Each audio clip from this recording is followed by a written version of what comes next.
Sure enough, Bill Britt was up when that gal arrived. Had an old kerosene lamp set up and was squinting over a volume of Aristotle. He was legally blind, so he might not have been reading it. "Who's there?" he demanded. "That gal." "Who?"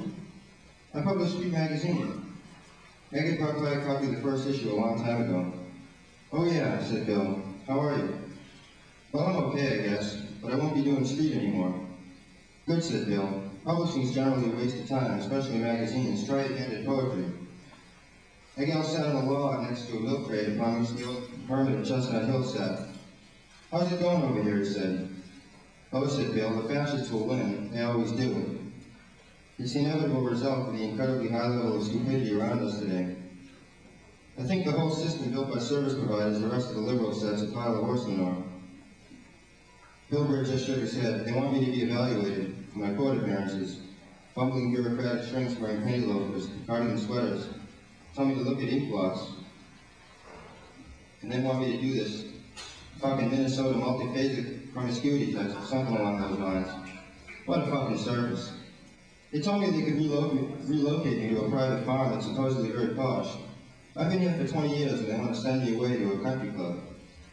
I came here to get away from totalitarianism, but it's finally found me. Like a benevolent force, the police state thinks it knows best how to properly help me to escape from itself." "Shit, that day. You're famous, man. Every yuppie cruising around in his or her BMW and Volvo in the back bay, thousands of them, passed from the same mold and paid a lot of bucks for some of your fame and notoriety. You were on the David Letterman show. You were in national papers and magazines. You got guys like Mike Barnacle and Peter Golzinas following you around trying to write the definitive permit piece. You're the stuff Pulitzer Prizes are made of. For writers, anyway. Hey, whatever happened to Mickey Rooney in that film that he was supposed to make?" "Fell through," said Bill. "Mickey was a nice guy, though. We got along pretty good." He held up the Aristotle book. "Rubbish," he said. Threw the book back toward his lean-to. "I prefer Aristophanes." He had a better attitude. Rooney was a little like Aristophanes. Hollywood just didn't sit well with him. Ed nodded, made himself more comfortable. It was really nice out there out in the wilds. Bill Britt really had it together. Being a hermit wasn't a totally impulsive move on his part. He thought it all through. "I want to get to the heart of it all. To cut through the bullshit, no matter the cost. Lay down the battle for consciousness, the war between culture and civilization, between the keepers of the status quo and the lunatics who rip their boring world apart." "Bill," said Ed, "you made a statement here in your little retreat. Because they can't classify you, they can't figure it. The concepts don't allow for you. You're making it pretty hard for them." The bro just laughed. "The way I see it, I don't have a choice, and neither do they. Some people go along with the totalitarians, some people attempt to find a way out. Listen, they'll try to run your life whether you like it or not. They'll push you, pull you all over God's creation with their values and their rules. So you have to attain to the place both physical and philosophical where you can just be human. Let them try to sort it out with principles and all the stuff Aristotle stands for. If humanity is a nigger to them, they need to deal with it by controlling it. I've dealt with it. I'm always dealing with it, every day. That's why I'm out here." Hegel nodded. "The homeless are starting to organize," he said. "It won't be long until a revolution occurs that will redefine reality and destroy the system. The homeless just have to stay away from the politicos." Bill Britt just shook his head. "The homeless can go to hell," he said, "and so should the political bastards to try to organize them. Let them burn everything down, and themselves in the process."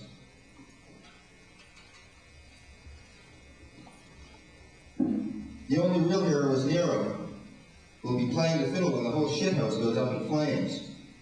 Yeah, this was the Bill Britt that gal had come to hear. The angry, demonic Bill Britt. This was the Bill Britt who wasn't folksy and prettied up in Herald articles.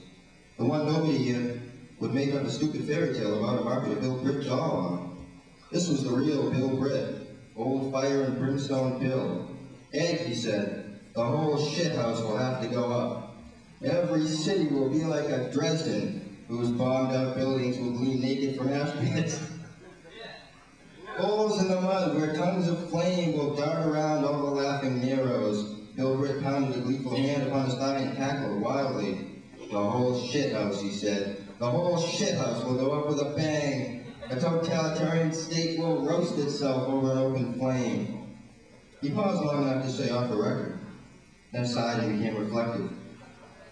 "The only time I got involved in politics of any sort was way back in 1968, when a fellow from the Mel Lyman gang, Dubinsky, tried to organize the squatters. Bill told Al about the strange party in the tile warehouse on Summer Street, before retiring into his lean-to. Before he turned in, he said, "Don't worry about the other street magazine.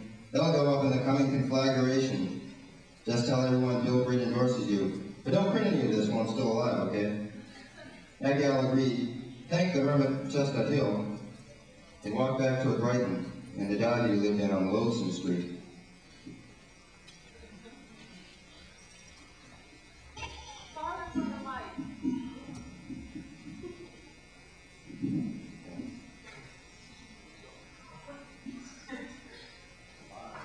Desolate Angel Coffee House.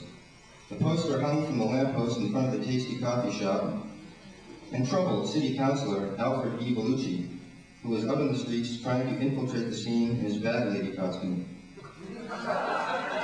Bellucci was worried about the little poster.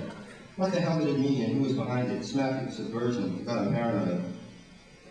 Because what if all the street cats and the lunatics were finally organized?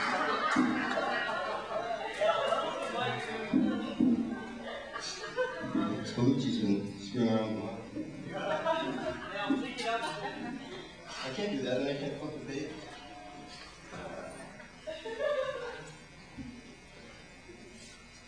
One of the lunatics who organized it would get real sticky. Well, actually, sticky was the way old Al Bellucci liked it. Bellucci himself was no stranger to organizing in a street level. In fact, his whole family had done a lot of that back in the old country. He remembered visiting his family and seeing the secret society in Italy after the Second World War. The Lucky Luciano gang had put the society together. You had only to have attended those gala parties thrown by Luciano's inner circle in the late 40s to have come to the conclusion that lunacy was the sole hope of democracy. Bellucci's family had been invited to many of these celebrations. Just after the war, Lucky's organization ventured out into the Italian countryside to hang lanterns on trees